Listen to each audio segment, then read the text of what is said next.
آداب ناظرین، خبر دن بھر میں آپ کا خیر مقدم ہے۔ میں محمد شہباز۔ نظر ڈالتے ہیں پہلے سرخیوں پر۔ T R S M L A کا غیر قانونی خرید و فروخت کیس، B J P leader Santosh سمیت 3 ملزم نامزد۔ ہم جنس پرستوں کی شادی پر حیدرآباد کے ہم جنس پرست جوڑے کی عرضی کے بعد سپریم کورٹ نے مرکز اے جی کو نوٹس جاری کیا۔ اردو یونیورسٹی فاصلاتی نظام کے فالو آن کورسز میں فیس کی ادائیگی کا عمل شروع۔ سلیم خان 87 برس کے ہو گئے، گھر والوں کے ساتھ منائی سالگرہ۔ الیکشن کمیشن کی تقرری، مودی حکومت تمام تقرریوں میں آئین کی دھجیاں اڑاتی ہے، کانگریس کا حملہ۔ افغانستان میں 3 خواتین سمیت 14 افراد کو سرعام کوڑے مارنے کی سزا۔ اب خبریں تفصیل سے۔ بی جے پی کے سینئر لیڈر بی ایل سنتوش اور دیگر کو ٹی آر ایس کے 4 ایم ایل ایز کو شکار کرنے کی مبینہ سازش کے معاملے میں خصوصی تحقیقاتی ٹیم ایس آئی ٹی نے ملزم کے طور پر نامزد کیا ہے۔ حکام نے جمعرات کو بتایا کہ تلنگانہ ہائی کورٹ کی ہدایت کے بعد کیس کی تحقیقات کرنے والی ایس آئی ٹی نے بی جے پی کے قومی جنرل سیکریٹری سنتوش کو دوسرا نوٹس بھی بھیجا ہے، جو ابھی تک اس کے سامنے پیش نہیں ہوئے ہیں۔ سرکاری ذرائع نے پی ٹی آئی کو بتایا کہ تازہ نوٹس میں انہوں نے 26 نومبر یا 28 نومبر کو پوچھ تاچھ کے لیے ایس آئی ٹی کے سامنے حاضر ہونے کو کہا گیا ہے۔ اب تک کی تحقیقات کے بنیاد پر ایس آئی ٹی نے یہاں کی ایک خصوصی انسداد بدعنوانی بیورو اے سی بی عدالت میں ایک میمو داخل کیا ہے، جس میں کیس میں ملزم کے طور پر بی سری نواس کے علاوہ کیرلا کے سنتوش اور 2 افراد جگو سوامی اور تشار ویلا پلی کے نام شامل کیے گئے تھے۔ 3 افراد رام چندر بھارتی عرف ستیش شرما، نندا کمار اور سمہایا جی سوامی کو پہلے ہی اس کیس میں ملزم کے طور پر نامزد کیا گیا تھا، جبکہ ٹی آر ایس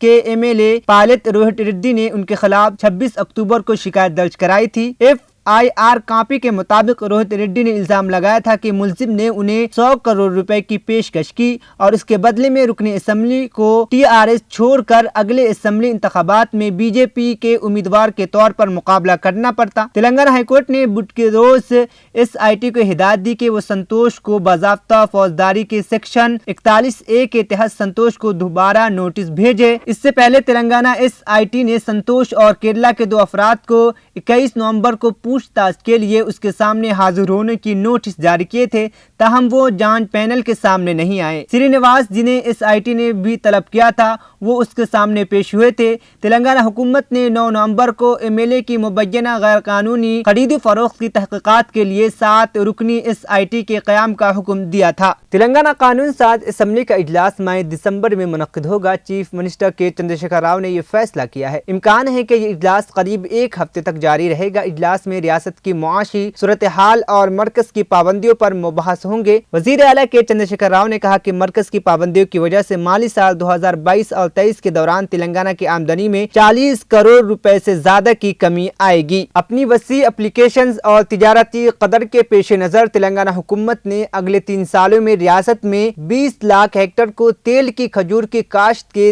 تحت لانے کا ہدف مقرر کیا ہے۔ مرکزی وزارت صحت کے مشورے کے بعد ریاستی پبلک ہیلتھ ڈپارٹمنٹ ممکنہ طور پر تلنگانہ کے دیہی علاقوں میں 9 سے 5 سال کے بچوں کے لیے خسرہ اور روبیلا پر مشتمل ویکسین MRCV کی خصوصی خوراک کا انتظام کرے گا۔ وزارت صحت کے ماہرین کے ایک گروپ بشمول WHO نے ہندوستانی ریاستوں پر زور دیا ہے کہ وہ 9 سے 5 سال کے بچوں کو MRC کی ایک خصوصی خوراک دیں۔ ہندوستان کی 6 ریاستوں بہار، گجرات، ہریانہ، جھارکھنڈ میں خسرہ کی نمایاں پھیلنے کے بعد کیرلا اور مہاراشٹرا یہ وبا ان علاقوں میں پھیلی جہاں بنیادی طور پر ٹیکے نہیں لگائے گئے تھے۔ سپریم کورٹ نے جمعہ کو 2 مفاد عامہ کے عرضے پر نوٹس جاری کیا، جس میں ایک حیدرآباد کے ایک ہم جنس پرست جوڑے کی طرف سے دائر کی گئی تھی، جس میں اسپیشل میرج ایکٹ 1954 کے تحت ہم جنس شادی کو تسلیم کرنے کا مطالبہ کیا گیا تھا۔ میڈیا کے ایک رپورٹ کے مطابق چیف جسٹس DY چندرچوڑ کی سربراہی میں ایک ڈویژن بینچ نے ہدایت دی کہ مرکزی حکومت کے علاوہ اٹارنی جنرل آف انڈیا کو نوٹس جاری کیے جائیں، جو 4 ہفتوں میں واپس کیے جا سکتے ہیں۔ پہلی PIL میں سپریو چکراورتی اور ابھے ڈانگ کی طرف سے دائر کی گئی تھی، جو تقریباً 10 سال سے جوڑے ہیں اور حال ہی میں ایک عہد کی تقریب بھی ہوئی تھی۔ 22 نومبر کو کچھ تکنیکی مسائل کی وجہ سے ریجنل پاسپورٹ آفس حیدرآباد کے دار اختیار میں 5 پاسپورٹ سیوا کیندروں اور 14 پوسٹ آفس پاسپورٹ سیوا کیندروں میں کام میں رکاوٹ پیدا ہوئی۔ درخواست دہندگان کو مطلع کیا گیا کہ ان کی تقرریوں کو ایک اور تاریخ تک ری شیڈول کرنے سے انہیں آگاہ کیا جائے گا۔ مولانا آزاد نیشنل اردو یونیورسٹی نظامت فاصلاتی تعلیم کے انڈر گریجویٹ 2014 بیچ سے اور پوسٹ گریجویٹ 2016 کے بیچ سے پروگراموں کے فالو آن کورسز میں رجسٹریشن اور دوبارہ داخلہ 2005 اور بعد کے بیچز کے لیے فیس کی ادائیگی کا پورٹل 30 نومبر 2022 تک کھلا رہے گا۔ پروفیسر محمد رضا اللہ خان، ڈائریکٹر نظامت فاصلاتی تعلیم کے بموجب طلبہ دیرانہ فیس 500 روپے کی ادائیگی کے ساتھ رجسٹریشن کروا سکتے ہیں۔ مزید تفصیلات کے لیے یونیورسٹی ویب سائٹ www.manu.edu ان پر رابطہ کر سکتے ہیں۔ عادل آباد میں کل رات ریمس ہاسپٹل کے پاس ہوئے دل خراش سڑک حادثے میں 6 افراد زخمی ہو گئے۔ ایک شخص ہاسپٹل کے سامنے موٹر سائیکل لے کر سڑک کی دوسری جانب جانے کی کوشش کر رہا تھا کہ اس کے دوران گاڑی سے دیگر 2 موٹر سائیکل ٹکرا گئی۔ حادثے میں تینوں موٹر سائیکلیں برق و رفتار سے ایک دوسرے سے ٹکرائیں، جس کی وجہ سے موٹر سائیکل سواروں پر سوار افراد گر پڑے۔ اس حادثے کا شکار ہونے والوں میں ایک خاندان بھی شامل ہے۔ حادثے کا منظر سی ٹی ٹی وی میں قید ہو گیا، جس میں دیکھا جا سکتا ہے کہ حادثہ کس قدر بھیانک تھا اور گاڑی سوار کس طرح سے اچھل کر گر پڑے۔ چنڈی گڑھ کے واقعے کے کچھ مہینوں بعد ہی کرناٹک میں ایک اور چونکا دینے والا واقعہ منظر عام پر آیا ہے، جہاں ایک خانگی کالج کے طالب علم کو لڑکیوں کی نیم اڑیاں ویڈیوز ریکارڈ کرنے کے الزام میں گرفتار کیا گیا ہے۔ پولیس کے مطابق طالب علم پر الزام ہے کہ اس نے ہاسٹل کی طالبات کی ویڈیوز ریکارڈ کرنے کے لیے واش روم میں خفیہ کمرہ نصب کیا تھا۔ پولیس نے بتایا کہ طالب علم نے 1200 سے زیادہ نیم اڑیاں ویڈیوز اور لڑکیوں کی تصاویر ریکارڈ کی ہیں۔ تاخیر سے موصولہ اطلاعات کے مطابق یہ واقعہ جنوبی بنگلور کے ہوسا کیر یہلی کے کالج میں پیش آیا۔ شبھم ایم آزاد نامی ملزم کو ایک ریسٹ روم میں کیمرہ ٹھیک کرتے ہوئے رنگے ہاتھوں پکڑا گیا۔ اس واقعے کی اطلاع 19 نومبر کو ہوئی تھی اور گری نگر پولیس اسٹیشن میں مقدمہ بھی درج کیا گیا تھا۔ ایف آئی آر درج ہونے کے بعد پولیس نے ملزم کو طلب کیا، اس کا لیپ ٹاپ چیک کیا، جس میں سے اسے 1200 سے زیادہ طالبات کے ریکارڈنگ اور تصاویر برآمد ہوئے۔ پولیس اس بات کی تحقیقات کر رہی ہے کہ ملزم نے انٹرنیٹ پر کوئی نجی ویڈیو یا تصاویر تو اپلوڈ نہیں کی ہے، تاہم یہ پہلی بار نہیں ہے کہ ملزم طالبات کی فلمیں بناتے ہوئے پکڑا گیا ہو۔ اس سے قبل بھی اسے 13 نومبر کو انتظامیہ نے پکڑا تھا، لیکن اس نے اگلی مرتبہ اس طرح کی گھناؤنی حرکت نہ کرنے کا یقین بھی دلایا تھا۔ شادی نہ ہونے پر مایوسی کے عالم میں ایک نوجوان نے خودکشی کر لی۔ یہ واقعہ ضلع میرچل میں پیش آیا۔ 27 سالہ تروملا ریڈی اپنے گھر والوں کے ساتھ کوکٹ پلی میں رہا کرتا تھا۔ گھر والے اس کی شادی نہیں کر رہے تھے، جس پر وہ مسلسل ان سے جھگڑا کیا کرتا تھا۔ اسی مسئلے پر جھگڑے کے بعد وہ 23 نومبر کو گھر سے نکل گیا تھا۔ کل اس کی لاش میرچل میں ایک درخت سے لٹکی ہوئی پائی گئی۔ دہلی ہائی کورٹ نے کہا ہے کہ کوئی بھی کمپنی یا شخص بالی would super star Amitabh Bachchan کا نام، تصویر یا ان کی آواز بغیر اجازت استعمال نہیں کر سکتے۔ نامور فلم اداکار نے دہلی ہائی کورٹ میں درخواست داخل کرتے ہوئے کہا تھا کہ بعض کمپنیاں ان کی اجازت کے بغیر کافی عرصے سے ان کا نام اور ان کی آواز کا استعمال کر رہی ہے۔ انہوں نے کہا کہ وہ اپنے حق میں تشہیر اور شخصیت کے حقوق چاہتے ہیں۔ یہاں یہ ذکر بے جا نہ ہوگا کہ سوشل میڈیا پلیٹ فارمز پر امیتابھ بچن کے نام سے ایک لاٹری کا اشتہار بھی ان دنوں گشت کر رہا ہے، جو کہ سادہ لوح افراد کو گمراہ کرنے کے لیے بنایا گیا ہے۔ بالی ووڈ کے معروف مصنف سلیم خان 87 برس کے ہو گئے۔ سلیم خان نے اپنی سالگرہ ارکان خاندان کے ساتھ منائی۔ بیٹے سلمان خان، سہیل خان، ارباز خان، بیٹیاں الویرا، ارپیتا خان اور دونوں بیویاں سلما خان اور ہیلن ان کی سالگرہ کے موقع پر موجود تھی۔ سلیم خان کی سالگرہ کی تقریب کی تصاویر سوشل میڈیا پر وائرل ہو رہی ہے۔ ارباز خان نے انسٹاگرام پر تصاویر شیئر کی ہیں۔ سلمان خان اور جاوید اختر کی سلیم خان اور جاوید اختر کی جوڑی 70 کی دہائی میں بہت مشہور تھی۔ انہوں نے ایک سے بڑھ کر ایک فلمیں لکھی، جن میں شعلے، دیوار، ترشول، ڈان اور جنجیر جیسے فلمیں شامل ہیں۔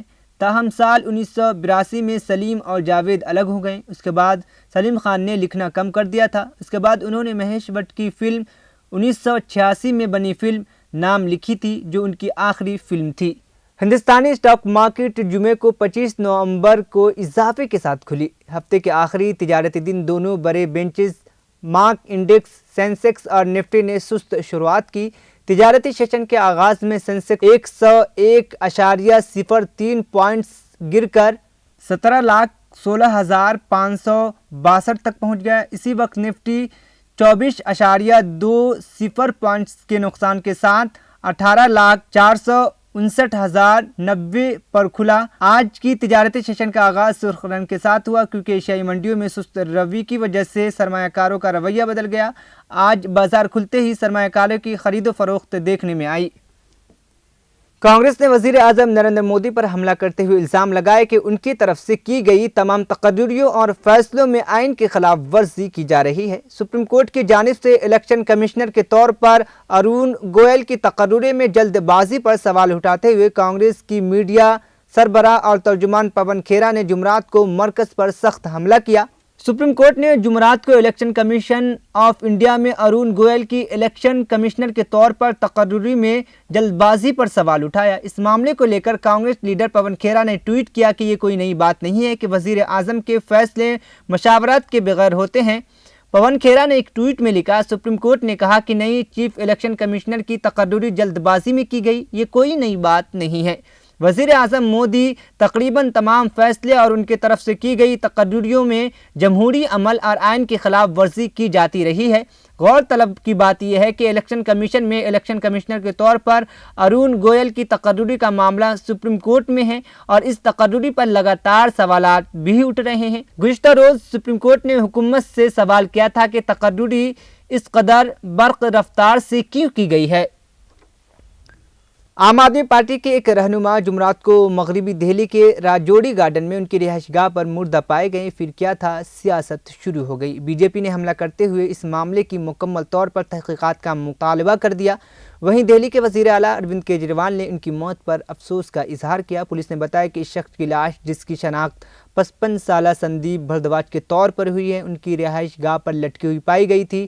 Deputy commissioner of police Ghanshyam Bansal نے بتایا کہ پولیس کو ککریجا ہاسپٹل سے اطلاع ملی کہ راجوری گارڈن کے رہنے والے بھردواج کو ان کی رہائش گاہ سے مردہ نکالا گیا ہے۔ کرائم ٹیم کو موقع پر بلایا گیا۔ پولیس نے مزید کہا کہ یہ شخص بھردواج مارولز کا مالک تھا اور طلاق یافتہ بھی تھا، جو اپنے 2 بیٹیوں اور 1 بیٹے کے ساتھ رہا کرتا تھا۔ دہلی بی جے پی کے ترجمان پروین شنکر کپور نے کہا کہ بھردواج کی اچانک خودکشی نے دہلی کے لوگوں کو، خاص طور پر موتی نگر اسمبلی علاقے کے لوگوں کو چونکا دیا ہے۔ انہوں نے کہا کہ دہلی کے لوگ جاننا چاہتے ہیں کہ ایک شخص جو کچھ دنوں تک اپنے کاروبار کے علاوہ سیاست میں کام کر رہا تھا، اچانک خودکشی کیوں کر لی، اور اس کے لیے پولیس کو خودکشی کی وجہ سامنے لانے کے لیے مکمل تفتیش کرنی چاہیے۔ مسٹر کیجریوال نے بھی اس وقت کہا کہ اس وقت ان کی پوری پارٹی ان کے رشتہ داروں کے ساتھ کھڑی ہے۔ کیجریوال نے ہندی میں ایک ٹویٹ کیا، اس میں انہوں نے کہا کہ دہلی میں عام آدمی پارٹی کے کاریہ سندیپ بھردواج کی آکسمک مرتیو بے حد دکھ، ایشور ان کی آتما کو اپنی شری چرنوں میں استھان دے۔ دکھ کی اس گھڑی میں ان کے پریجنوں کے پرتی میری سنویدنائیں ہیں اور پوری پارٹی اس مشکل وقت میں سندیپ جی کے پریجنوں کے ساتھ کھڑی ہے۔ مدھیہ پردیش کے مرحلے کے دوران جمعہ کو مسلسل دوسرے دن اتر پردیش کی کانگریس کی جنرل سیکریٹری پرینکا گاندھی واڈرا اپنے بھائی راہل گاندھی کی قیادت میں بھارت جوڑو یاترا میں شامل ہوئی۔ مدھیہ پردیش میں بھارت جوڑو یاترا کے تیسرے دن پرینکا گاندھی واڈرا کے شوہر رابرٹ واڈرا اور ان کے بیٹے ریان واڈرا بھی راہل گاندھی کے ساتھ قدم سے قدم ملاتے ہوئے نظر آئے۔ یہ سفر جمعہ کی صبح ضلع کھرگون کے کھیردک گاؤں سے شروع ہوا۔ راہل گاندھی کی یاترا جمعہ کی صبح 9 بجے تک 7 کلومیٹر کا فاصلہ طے کر چکی تھی۔ چائے کے وقفے کے بعد بیردیا خورد گاؤں کے سامنے مسافروں اور سیکیورٹی اہلکاروں کے درمیان جھگڑا ہوا۔ یہ تنازع راہل گاندھی کے ملاقات کو لے کر ہو رہا تھا۔ راہل گاندھی اومکاریشور مندر میں پوجا بھی کریں گے۔ کانگریس میڈیا ڈپارٹمنٹ کے صدر کے مشرا سے موصول اطلاع کے مطابق راہل گاندھی شام کو 12 جیوترلنگوں میں سے ایک اومکاریشور پہنچیں گے۔ یہاں پہنچ کر وہ مندر میں پوجا کریں گے اور نرمدا ندی کی آرتی میں بھی حصہ لیں گے۔ افغانستان میں 3 خواتین سمیت 14 افراد کو کوڑے مارنے کی سزا دی گئی۔ افغانستان میں زنا، ڈکیتی، بدعنوانی کے علاوہ دیگر جرائم میں ملوث افراد کو سرعام کوڑے مارے گئے۔ جن میں 14 افراد کو یہ سزا دی گئی، ان میں سے 3 خواتین بھی شامل ہیں۔ طالبان حکام کی زیر قیادت سپریم کورٹ نے 23 نومبر بدھ کے روز بتایا کہ ملک کے مشرقی صوبے لوگر میں ایک فٹ بال اسٹیڈیم کے اندر 14 افراد کو کوڑے مارنے کی سزا دی گئی۔ طالبان اس اقدام سے ایک بار پھر اس بات کا واضح اشارہ کرتا ہے کہ وہ ملک میں اسلامی شریعت چاہتا ہے، اپنی سخت تشریح کو نافذ کرنے کی جانب وہ گامزن ہیں۔ طالبان کی سپریم کورٹ نے اس سزا سے متعلق ٹویٹر پر لکھا کہ لوگر صوبے میں فٹ بال اسٹیڈیم میں زنا، ڈکیتی اور بدعنوانی کی دیگر اقسام سمیت مختلف گناہوں کے لیے علماء، حکام اور دیگر لوگوں کی موجودگی میں 3 خواتین سمیت 14 افراد کو کوڑے مارے گئے۔ آخر میں سرخیاں ایک بار پھر، T R S M L A کا غیر قانونی خرید و فروخت کیس، B J P leader Santosh سمیت 3 ملزم نامزد۔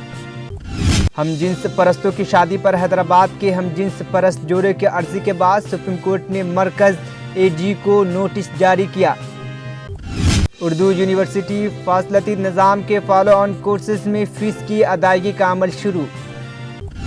سلیم خان 87 برس کے ہو گئے، گھر والوں کے ساتھ منائی سالگرہ۔ الیکشن کمیشن کی تقرری، مودی حکومت تمام تقرریوں میں آئین کی دھجیاں اڑاتی ہے، کانگریس کا حملہ۔ افغانستان میں 3 خواتین سمیت 14 افراد کو سرے عام کوڑے مارنے کی سزا۔ خبر دن بھر کا سلسلہ یہیں پر اختتام پذیر ہوا۔ محمد شہباز کو دیجیے اجازت، اللہ حافظ۔